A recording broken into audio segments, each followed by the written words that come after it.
सभी परमात्मा के नाम का उच्चारण करेंगे। ओम का सभी हो।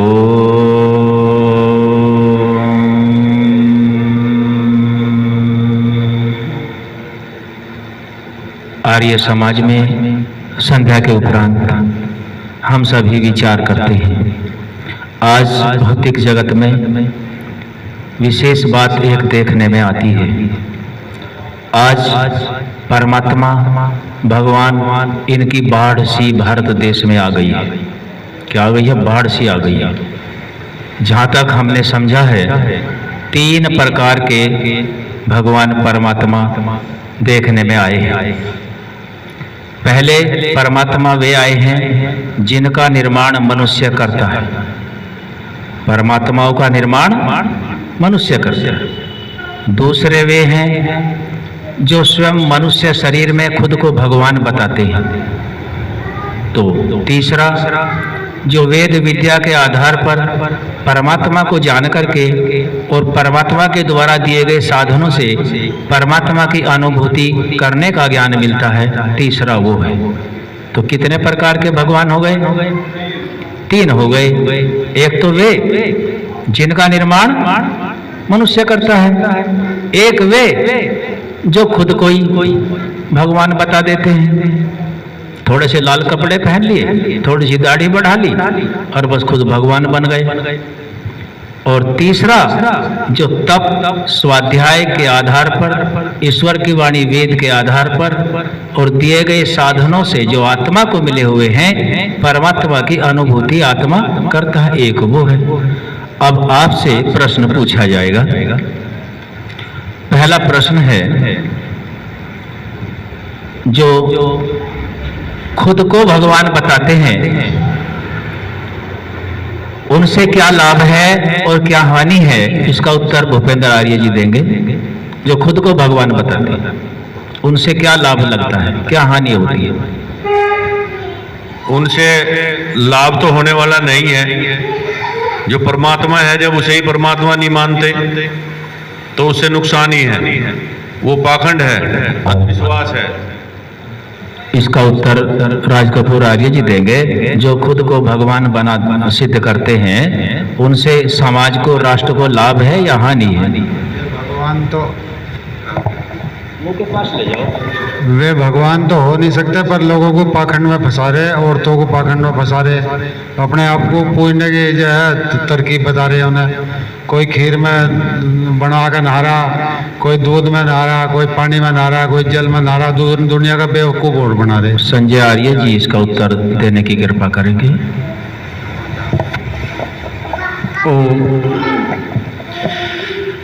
जो मनुष्य स्वयं को ही भगवान बताते हैं वे सत्य से मनुष्य को हटाकर और असत्य की ओर मोड़ते हैं, क्योंकि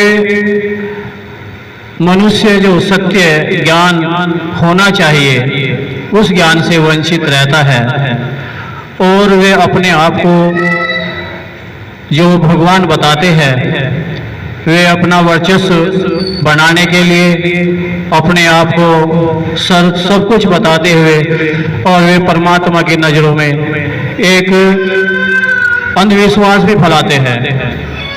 तो इसलिए वे परमात्मा नहीं हो सकते, क्योंकि परमात्मा तो एक ही है जो सारे संसार को बनाता है। वे संसार को नहीं बना सकते, एक कण भी नहीं बना सकते, किसी कार्य कुछ भी निर्माण नहीं कर सकते। तो परमात्मा तो वही है जो सर्वव्यापी है, सर्व अंतर्यामी है, अजड़ है, उसके बहुत गुण हैं। तो उस मनुष्य में वे गुण नहीं होते, तो इसलिए परमात्मा तो वही है जो सारे संसार को बनाता और रचकर उसका संहार करता है। इसका उत्तर भूपेंद्र आर्य जी देना फिर चाह रहे हैं।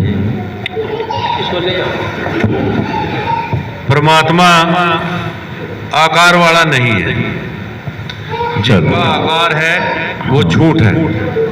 प्रश्न समझ में आया आपके? प्रश्न समझ में आ रहा है? खैर, अगला प्रश्न है, जिन परमात्माओं का मनुष्य निर्माण करता है, किसी धातु का बना लेता है, प्लास्टिक का बना लेता, चांदी का बना ले, पीतल का बना ले, मिट्टी का बना ले, पत्थर का बना लेता है और उसको बना करके बाजार में बेचता है और लोग उस भगवान को खरीदते हैं। उस भगवान के लाभ क्या है या हानि ही हानि है? उत्तर देंगे इसका मयंक कार्य।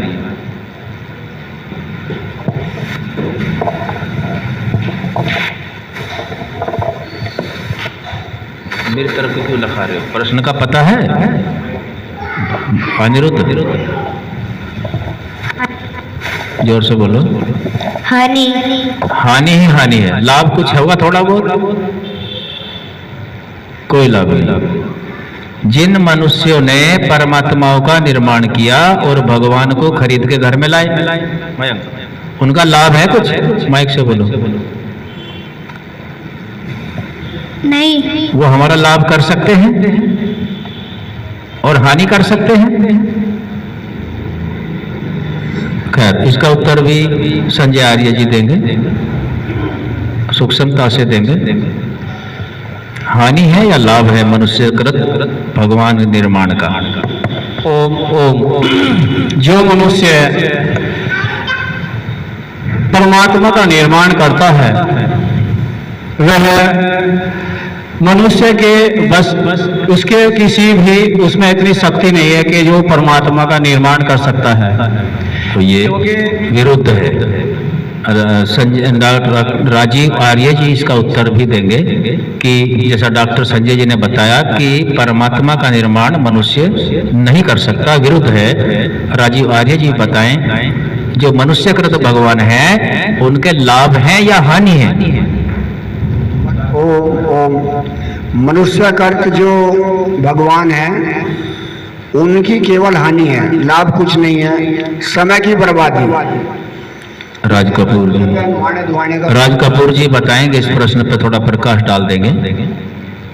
ये मनुष्यकृत भगवान राष्ट्र के, समाज के, परिवार के, धर्म के लाभ में है या हानि में है? समाज में भी, हेलो, हाँ जी, समाज में भी बहुत भारी नुकसान है उनका और घर में भी नुकसान है। एक तो वे जगह गिरे खामखा, एक उन्हें रोटी पानी खुआने में, चाय पियाने में, दूध पियाने में टाइम खराब करें।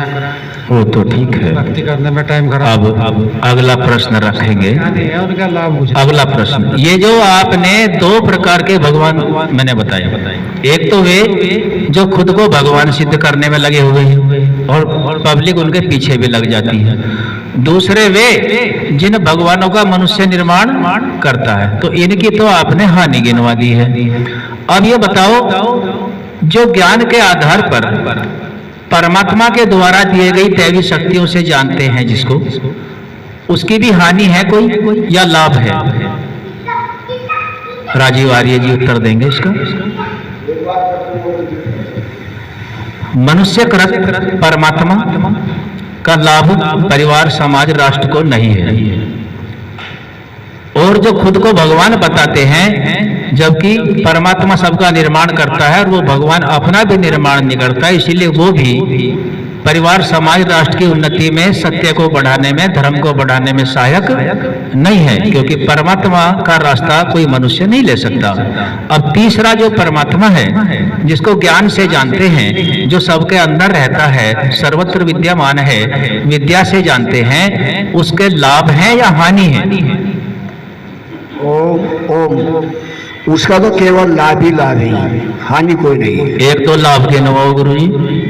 लाभ ये कि संसार में हम आए हैं, किस लिए आए हैं? संसार में हम अच्छे कर्म करने के लिए आए हैं। अच्छी विद्या प्राप्त करके अच्छे कर्म करेंगे, ये इसका लाभ हुआ। परमात्मा ने ये जीवात्मा भेजी है, इसलिए भेजी है यहाँ। और जो गलत गतिविधि है, जैसे भी आपने बताया, जो मनुष्यकृत भगवान है, यदि हमें ज्ञान होगा उस सच्चे ईश्वर का, तो हम इस ओर को भी नहीं चलेंगे और दूसरों को भी प्रेरणा देंगे कि भाई आप इस गलत रास्ते पर मत चलो। अशोक प्रधान जी इस प्रश्न का उत्तर देने की कृपा करेंगे। ओम। उस सच्चिदानंद परम पिता परमात्मा का तो लाभ ही लाभ है जी। अच्छा, उसकी कोई हानि नहीं है। अशोक प्रधान जी ने बिल्कुल स्पष्ट उत्तर दिया है। वो जो सत है, चित है, आनंद है, उसकी जगह कोई दूसरा नहीं ले सकता। ये तीनों प्रकार के जो परमात्मा हमने जाने, इनको थोड़ा थोड़ा बारी बारी से समझ लेते हैं। ध्यान से बैठो, सीधे होकर बैठो, व्यवस्थित बिल्कुल। जो परमात्मा का खुद स्थान लेने की योग्यता रखने का प्रयास करते हैं मनुष्य, यह एकदम बिल्कुल निराधार है। क्योंकि यदि कोई मनुष्य परमात्मा का स्थान लेने का प्रयास करे, अब इस नियम को सभी के ऊपर लागू करो तो सब ही भगवान बनने का प्रयास करने में लग जाएंगे। और जो बेचारी भोली भाली जनता है, स्वाध्याय नहीं करती, वो इनके पकड़ों में, पंजों में फंसती जाएगी और ये पूरा राष्ट्र और समाज पतन की ओर को चल देगा। उनका नुकसान तो ये हुआ। और बड़ा नुकसान ये है कि हम स्वाध्याय नहीं करते और बाबाओं के आशीर्वाद से, हम जो बाबाओं के भगवान मानते हैं, राजी खुशी में नहीं मानते, हम लालच में मानते हैं कि बाबा जी कह देंगे कि तू तो पास हो जाएगा, तू तो भाई तेरा तो व्यापार चल जाएगा, तेरे घर में पुत्र का जन्म हो जाएगा। वहाँ बिल्कुल मुफ्त में आशीर्वाद मिल रहा। इसलिए स्वार्थ तो हम लोगों के भी हैं, लेकिन वो बाबा जी उस स्वार्थ का, हमारे लालच का, हमारी अज्ञानता का लाभ उठा करके खुद को भगवान बना लेते हैं। और इसका कहीं धर्म से, सत्य से, न्याय से, सृष्टि से कोई लेना देना नहीं है। ये घोर पतन का मुख्य कारण है। दूसरा, जो मनुष्य हैं उनको बाबा बनने का तो मौका मिलता नहीं, लेकिन जो हमारे महापुरुष हैं, जिनका हम मार्गदर्शन करते हैं, उनको महापुरुष से भी ऊपर परमात्मा का दर्जा दे दिया जाता है। और इसका सबसे बड़ा हानि ये है कि महापुरुषों के जब हम परमात्मा मानने लगते हैं तो जो मुख्य असली परमात्मा है उससे हम वंचित रह जाते हैं। जिस मुख्य परमात्मा जो सृष्टि का निर्माण करता है, न्यायकारी है, सच्चिदानंद स्वरूप है, सर्व विद्या युक्त है, सर्वशक्तिशाली है, सर्वज्ञ है, उसके ज्ञान से हमें अलग कर दिया जाता है। और महापुरुष जो हमारे पूर्वज हैं, जिनके हम संतानें हैं, जिन्होंने अच्छे काम किए, जिन्होंने उस परमात्मा को जान करके अपने को महान बनाया, उन मनुष्यों, महापुरुषों तक ही हमें रोक दिया गया है। इसलिए इसकी भी महापुरुष तक तो ठीक है, लेकिन महापुरुष से ऊपर की जो श्रेणी दी गई है परमात्मा के, और तो परमात्मा के असली ज्ञान से हमें वंचित कर दिया गया है। इसलिए इसकी भी राष्ट्र को हानि है। तीसरा, जो परमात्मा है, ज्ञान पूर्वक परमात्मा की वाणी वेद है, शास्त्र हैं, ऋषिकृत ग्रंथ हैं, उनके अनुसार जब हमें ज्ञान मिल जाता है कि ये शरीर है, जड़ प्रकृति का है, शरीर में साधन है, आत्मा चेतन है और परमात्मा की व्यवस्था से अन्य अन्य शरीरों को पाता है या मोक्ष में जाता है। जब इस प्रकार का ज्ञान प्रत्येक मनुष्य को हो जाएगा तो प्रत्येक मनुष्य सत्यवादी हो जाएगा, प्रत्येक मनुष्य बलात्कार करने से बच जाएगा और प्रत्येक मनुष्य जिसके अंदर ये ज्ञान आ जाएगा वो भ्रष्टाचार नहीं करेगा, वो रात में भी गलती नहीं करेगा और कहीं निर्जन स्थान पर भी गलतियां नहीं करेगा, क्योंकि उसको ज्ञान हो चुका है कि उसके अंतःकरण में परमात्मा मौजूद है और परमात्मा की अनुभूति करनी है और परमात्मा उसके हर कार्यों को हर वक्त देखता है। इसलिए जो वेद के अनुकूल परमात्मा है, केवल इसी का प्रचार प्रसार होना चाहिए और यही परिवार के, व्यक्ति के, समाज के और राष्ट्र के और विश्व शांति के हित में है। इसलिए जो उत्तम हमें ज्ञान मिलता है, सच्चे शुद्ध चेतन स्वरूप को जानकर ही मिलता है। और आर्य समाज की मुख्य विशेषता है कि आर्य समाज इस बात पर बल देता है कि कोई भी कार्य करो, ज्ञान होना चाहिए। ज्ञान यदि नहीं है और कर्म किया गया तो हमारी लंबी दूरी तय हो नहीं सकती। ज्ञान और कर्म दोनों होने चाहिए। ज्ञान भी होना चाहिए सत्य वाला, जो आत्मा की उन्नति का ज्ञान होता है वो ज्ञान भी होना चाहिए और जो भौतिक उन्नतियों को कराता है वह ज्ञान भी होना चाहिए। क्योंकि दोनों ज्ञान हैं। तो ये ज्ञान और ज्ञान के आधार पर हमें कर्म करना होता है, तभी हम पक्षी की तरह उड़ान कर सकते हैं। एक पक्षी के दो पंख हैं, दो पंखों से ही उड़ान भरेगा, एक से कभी भी उड़ान नहीं भर सकता। यदि केवल ज्ञान ही ज्ञान है तो भी दूरी तय न हो पाएगी। यदि केवल कर्म ही कर्म करता है तो भी कार्य नहीं चलेगा, क्योंकि तब भी एक ही पंख है। इसलिए हम सभी को सच्चे शुद्ध चेतन स्वरूप को जानकर के ही अपने आत्मा से उसकी अनुभूति दिए गए साधनों से करने के उपरांत ही हमें दोनों पंखों को तैयार रखना है, ज्ञान वाला भी और कर्म वाला भी। यही एक सच्चा परमात्मा है जो हमें न्यायकारिता का मार्ग दिखाता है, जो हमें अंदर से मजबूत करता है, जो भ्रष्टाचार से रोकता है, जो न्याय करने की ओर प्रवृत्त करता है, जो सत्य पर आरूढ़ होने के लिए हमें मजबूर कर देता है। इसलिए वही परमात्मा सार्वभौमिक सिद्धांत है और संपूर्ण विश्व इस बात को मानता भी है।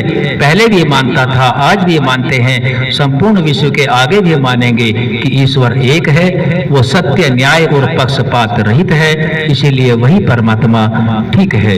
आज हमने परमात्मा के विषय में इस प्रश्न को रखा, आप सभी ने उसका उत्तर भी दिया। धन्यवाद के पात्र आप सभी हैं। ओम।